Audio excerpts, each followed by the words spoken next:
সুলাইমান আলাইহিস সালাম শক্তিশালী একজন নবী ছিল। উনি মালাকুল মাউতকে বলেছিলেন, মালাকুল মাউত, আমার মৃত্যুর সামান্য কিছু আগে আমারে বইলো, আমার একটা কাজ আছে। মালাকুল মাউত মৃত্যুর কিছু সময় আগে এসে বলল, সুলাইমান, টাইম ইজ আপ, সময় শেষ, অল্প কিছু সময় বাকি, কি করবেন করেন। সাইয়েদনা সুলাইমান জিনদেরকে ডাকলো, ও জিনেরা, বিশাল একটা প্রজেক্ট আছে, প্রজেক্টে কাজ শুরু করো। আর কিছু জিনকে বলল, চারদিকে গ্লাস ফিটিং করা একটা রুম বানাও।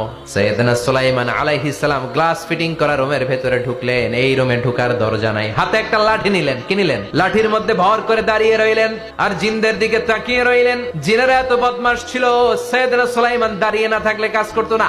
সুলাইমান আলাইহিস সালাম লাঠির মধ্যে ভর দিয়ে দাঁড়িয়ে রইলেন আর বললেন, কাজ করো। জিনেরাও কাজ শুরু করলো। ওদিকে মালাকুল মাউত এসে বলে, ও সুলাইমান, সময় তো শেষ। সুলাইমান বলে, সমস্যা নাই, রূহ কবজ করেন। মালাকুল মাউত ওইভাবে লাঠিতে ভর দেওয়া অবস্থায়, দাঁড়ানো অবস্থায় সাইয়েদনা সুলাইমান আলাইহিস সালামের রূহ কবজ করে নিলেন। উনি এমন ভাবে দাঁড়িয়েছেন, রূহ চলে গেল, লাশ হয়ে দাঁড়িয়ে রইলেন। লাঠির মধ্যে দাঁড়িয়ে আছেন, জমিনের মধ্যে লুটিয়ে পড়ে নাই। সুবহানাল্লাহ। জিনগুলো দূর থেকে ভাবলো, বস তো দাঁড়ায় আছে। জিনেরা মনে করছে বস দাঁড়ায় আছে, কাজ করতে হবে। করতে করতে পুরা প্রজেক্টের কাজ শেষ। ইন দ্য মিন টাইম, ঝিঝি পোকা, উই পোকা, যেই পোকা কাঠ খেয়ে ফেলে, এই কাঠ খাওয়ার পোকা সুলাইমান আলাইহিস সালাম লাঠির ভেতরে ঢুকে লাঠিও খেয়ে ফেলেছে। সাইয়েদনা সুলাইমান আলাইহিস সালাম ধপাস করে জমিনে পড়েছে। আর জিনেরা কয়, হায় হায়, খালি খালি কাম করছে।